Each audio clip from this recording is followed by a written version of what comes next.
As we move deeper into 2023, Niagara's 12 governments are getting set to announce their budgets. This year, inflation, rising interest rates, and we are looking at some uncertainty from the province. We don't know how that's going to affect the budget. Todd Harrison is the regional treasurer. Fort Erie Mayor Wayne Redekop is the budget committee chair. Wayne, we'll begin with you. The challenges that I mentioned, are they affecting the decisions made for this year? Of course, and aside from those particular factors, we've got the decisions previously made by council which have an impact on the budget going forward.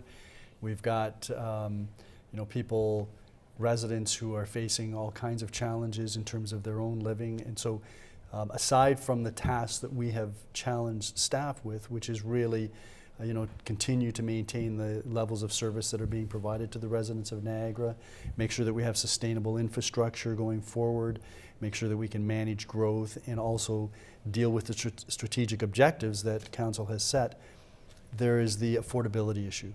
How much of that can be accomplished while the expenditures are affordable to the residents of Niagara? And we're all paying more for everything, for groceries, for bills, for everything. Everybody's paying more for everything, and that includes government. Government is also paying more. So when we do large contracts, we're having to deal with the increased costs, the supply chain issues which have exacerbated those costs.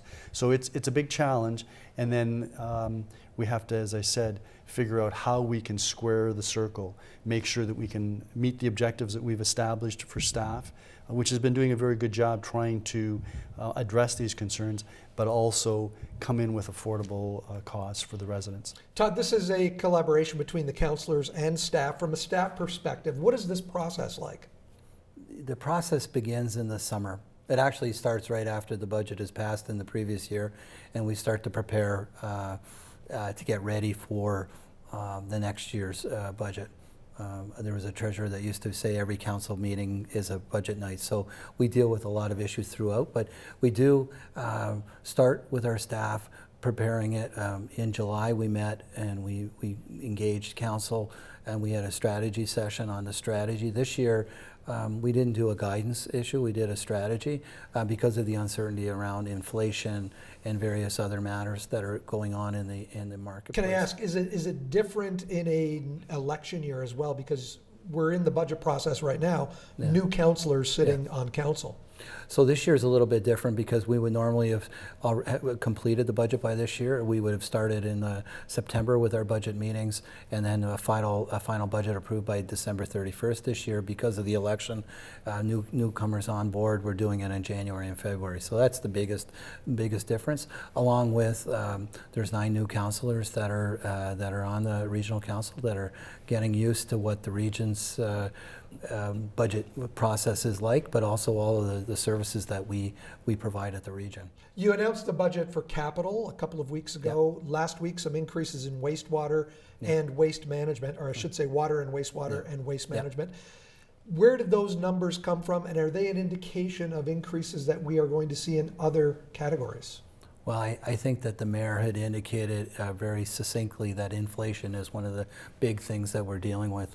One of the things that we're dealing with is a construction index that's well over double digits, as well as the inflationary is running around 7%. Those are big items. The water wastewater budget is driven by our need to have capital infrastructure. So one of the things, we have $9 billion worth of assets, physical assets, and there's a replacement program that we have. We've over the history, all municipalities have underfunded, and you talk about the investment, the gap, and we're trying to catch up on that. That's the biggest thing that drives water and wastewater. This year with waste management, though, this is a year of transition because there's new rules and regulations that are coming forward in 2024 that talk about producers' ownership. This is the year that we, so not ownership, but about recycling, change in the delivery of recycling. We've had to deal with the last number of years with a significant increase in the last waste collection budget. We've been able to mitigate that, so we've continued that this year. Hopefully, once the producers take over in 2024-25, we'll get back to some normalized rates.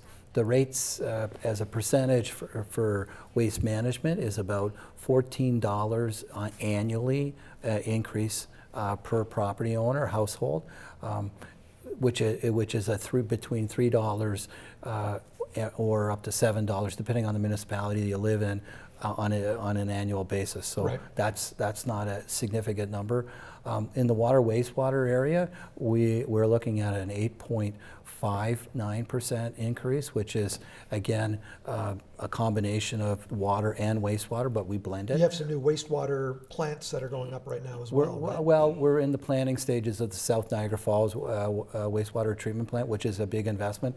But we also have significant investment renewal at all our plants and in our systems, and that's what's reflected in the rate. So the average impact on a property owner or a water account holder would be anywhere between $40 or up to $65 per year, depending, again, Right. because it's a two-tier system, it depends on the allocation of the regional expenses into the local area municipality's budget. Wayne, Transit is coming up this week, and that's a big one because it's never really been done before at the regional level. Yeah, this is brand new service on a regional basis.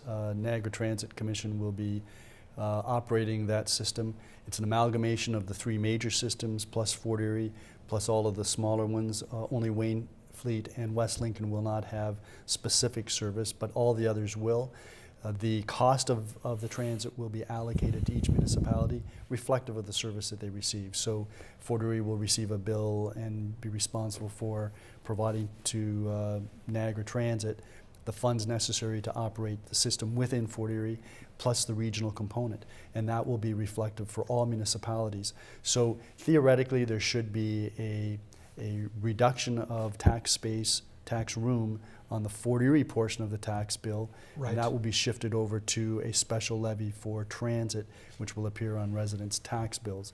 So how municipalities will deal with that will be dependent upon their processes, but in Fort Erie, we anticipate that we will be making sure that that tax room is shifted so that there won't be an increased cost to the residents solely for transit. Todd, we're running out of time. Can we get a timeline? When will all of this stuff come to fruition? When will we see the bottom line? So this week, as you indicated, transit budget. Next week we have the ABCs, which is all of our boards, which is Niagara Regional Police, NPCA, Niagara Regional Housing, and JBM. And then we take a break off, and then take a week off, and then we're back at the levy budget, which is really the culmination of everything. This week we are passing bylaws for the water, wastewater, and the waste management, because it's important that we get those approved this week so that the locals can put together their budget. Our finalization of the bylaws will be the end of February 23rd. That's when we believe, hopefully, we'll have this all wrapped up. Todd, Wayne, thank you so much for the insight and for joining me today. All eyes are on you, I guess, over the next little while. Thanks again. Thank you, Mike. Thanks, Mike.